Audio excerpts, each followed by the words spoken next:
morning and welcome back to News Center. Now, a Kenyan delegation of business and corporate leaders is set to leave the country for Angola, the Kenya-Angola Trade and Investment Conference.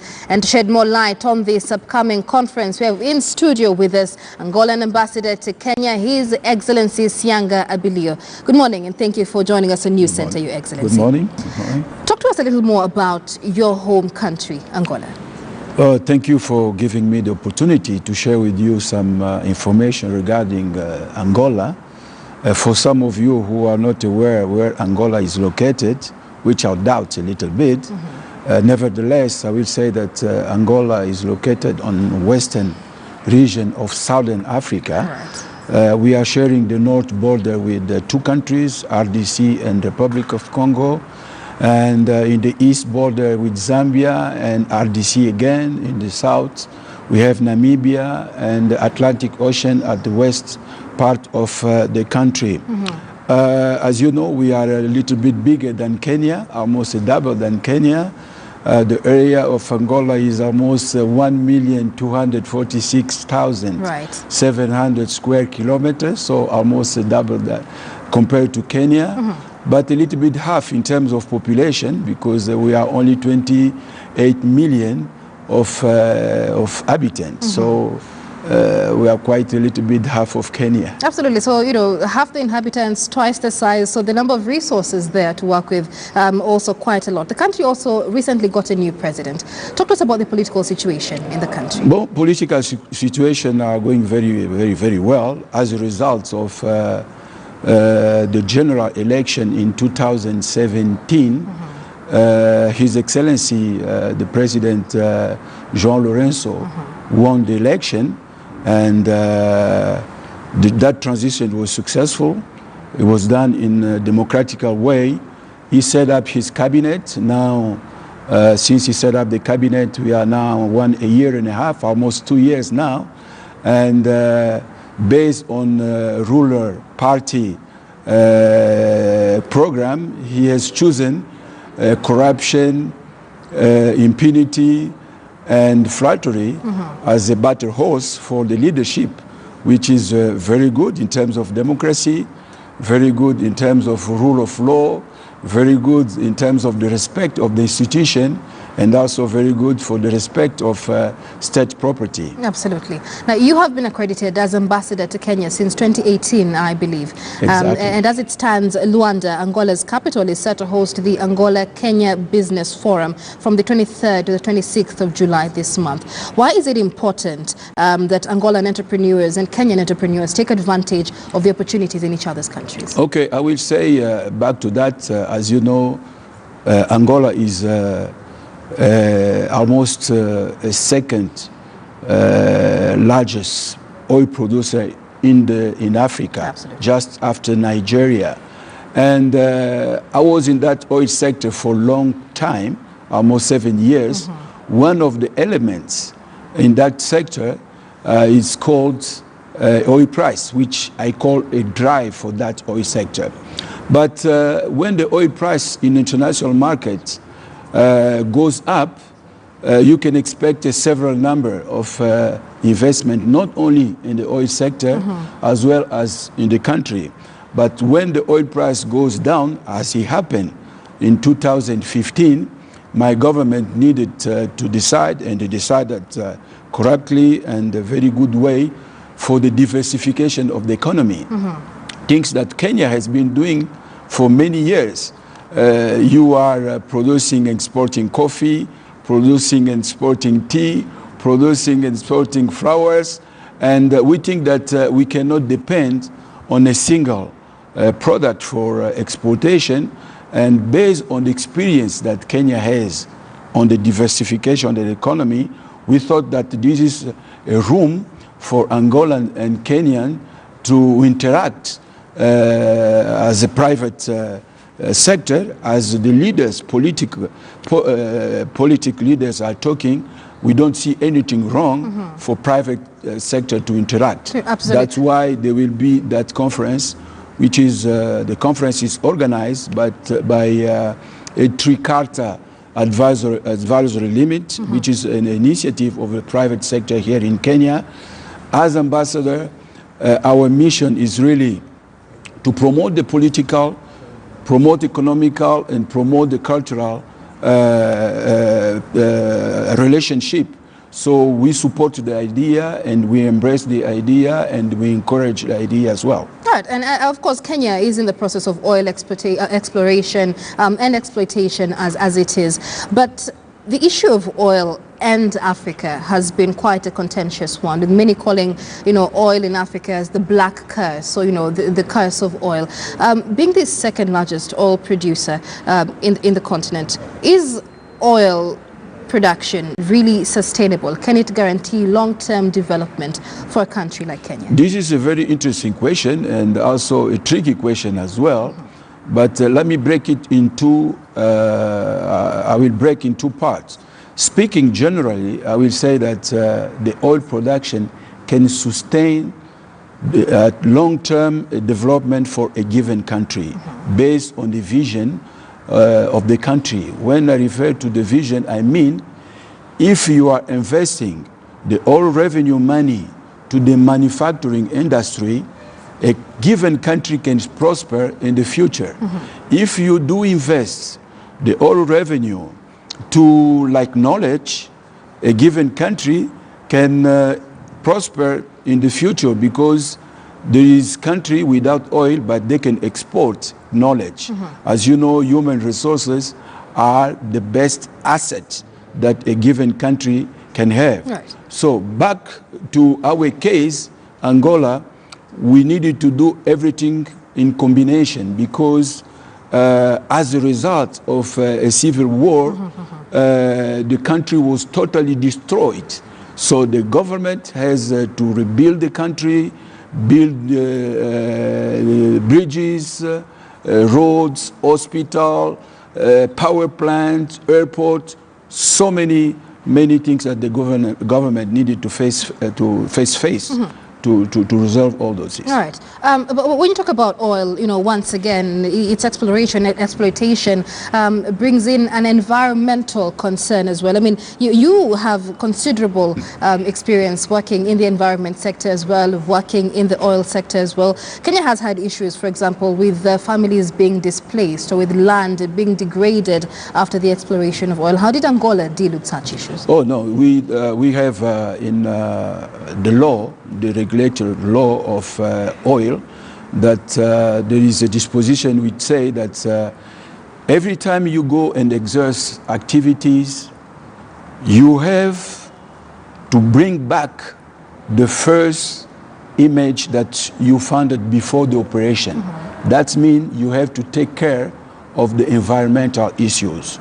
For sure, this is where you have to find what is the equilibrium between the economy and ecology. So you are forced always to work on that issue to prevent any environment prejudice in the future for the population. This is a really important issue to deal with that.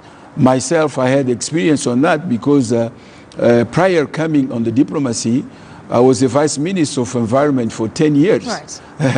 So we were dealing with those issues. I think that they are very important. Let's talk about the fact that as an ambassador, you defend a dynamic private sector that has been accredited with generating job opportunities in Angola as well. What opportunities then lie for both Kenyan and Angolan youth in this partnership between the two countries? Oh, there is plenty of opportunity. As I say that you are doing very well in agriculture. You are doing very well on coffee. Let me tell you, we used to be the second large coffee producer in the world even before the independence. But several reasons contributed that this position has changed for a long time. Probably not only the world itself and other reasons, but you as Kenya has developed probably new tech or new technology on doing this, and we have a lot of things to learn from you, and vice versa as well. Kenya need to learn from Angola the oil business, the way that we were being exploring oil not only in onshore, also on the offshore. So there is plenty of room that Kenya and Angola can interact to find opportunity for investment, not only in the Kenya market, but not only in Angolan market, why not in the Kenya market as well? Mm-hmm. So private people sector need to interact on that. What has been put in place really between the two countries to facilitate intra-continental trade, as you know, Pan-Africanism championing for a united Africa of Kenya? What is the ease of doing business between Kenya and Angola? Okay, here we are talking on a bilateral situation. Mm-hmm. Both presidents, my president, Jean Lorenzo, and President Uhuru Kenyatta, they have already met more than twice, not on state level, mm-hmm. state visit level, but they have met, and Her Excellency Dr. Monica Juma visited Angola, mm-hmm. and we have already an agreement signed between the two countries, that agreement for the establishment of a joint commission for cooperation. So it's a very important tool for us to start working together between the two countries. All right. Let's talk about the resources that both countries boast of, and the resources that many African countries really boast of. There has been an intensified scramble for resources in Africa by Western powers, by foreign aid donors across the country, of the likes of the US, likes of China, the EU also coming in. Talk to us about how Angola specifically managed to tighten its grip on its oil industry to ensure it benefited the common Angolan citizen. Well, as you know, that one of the tool is the sovereign fund that you were trying to raise in the middle of your question. I will say that the resources need to benefit the economy of the country and his citizens. And the purpose of that sovereign funds are really, they have a function of stabilizing the economy through the diversification, and also try to generate prosperity for future generation. Mm-hmm. But sometimes things doesn't work always that way. Right. When I say primary function, but it can be a secondary function, because most of those issues they are easy for countries like Japan, China, and let's say other country who has already solved the basic needs for their population. Mm-hmm. What are the basic needs for the population? Access to the water, access to the electricity, access to the sanitation, so many important needs that we need to solve. I think that my country has decided to solve the present generation. It doesn't mean that it's out of the question of future generation, but it's important to deal with the basic needs of the population. Mm-hmm. Absolutely. Talk to us a little more as we wind up on this Angola-Kenya Business Forum from the 23rd to the 26th of July. What are some of the key issues of discussion? The key issues are the Kenya private sector has identified some area of interest. Mm-hmm. Education is one area of interest. Agriculture is another area of interest. Health is another area of interest, and tourism, hospitality. So I think that we notice the capacity of Kenya in terms of education, mm-hmm. and I think that Angola will need that experience. This is an area that we can interact. And we have also seen the progress Kenya has made on the health. I think that Angolans and Kenya will find the opportunity to make some kind of partnership during those discussions and during the two days conference. And there will be also an opportunity for those friends from Kenya visiting some province, countryside, so they can realize what is the potentiality of Angola. As you know, Angola doesn't have only oil. Right. Angola have plenty of other mineral resources.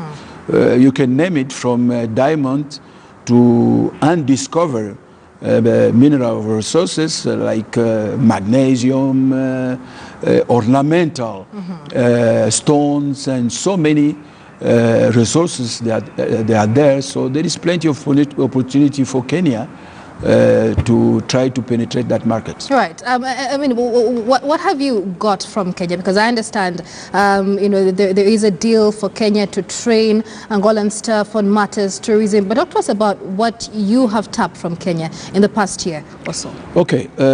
As I say, Angola, we are the oil producer country, but there is a lot of resources that Kenya may need. We understand you like a very nice and good timber, and Angola has timbers, so we have very nice timber, and we have other basic, like I will say that we developing, taking into consideration of the advantage of 1,600 kilometers of our coastline. We are developing also the fishing industry. And maybe you may be interested of the product coming from the fishing. So we think that those are the areas that we can cooperate as well. All right.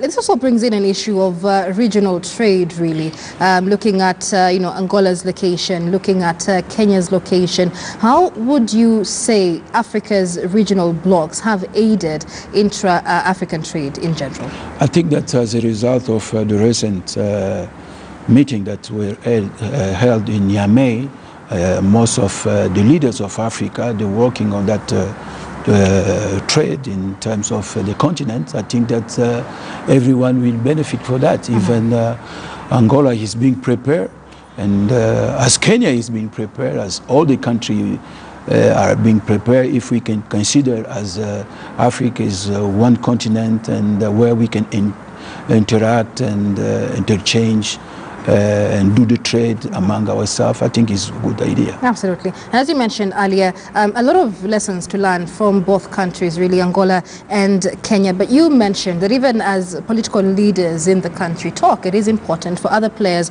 to ensure that other sectors, are also moving. Things like economy, issues like trade. But let's talk about, Kenya's political situation as is quite in a good place, from where we've come 2-3 years ago.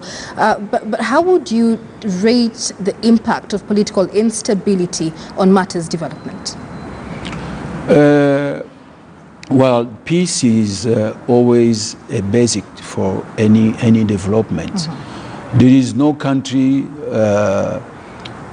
without peace can develop. So stability, economical stability, political stability are the key for any development.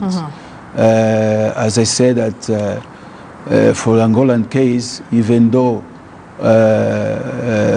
with this situation we are coming in the war situation and very unstable situation during the war, so we have that experience in terms of the stability. I think political stability are very important for the development for any country. Right. And we appreciate what Kenya did on this in this area in terms of trying to maintain the political talks with different views of people, of party, to maintain the stability for the country. All right. And finally, Your Excellency, what unexplored opportunities lie between Kenya and Angola that are yet to be explored?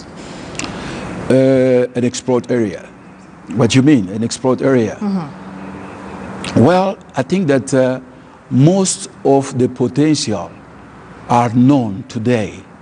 But as I say, there is an explored area in mining sector, I told you that Angola has so plenty of resources.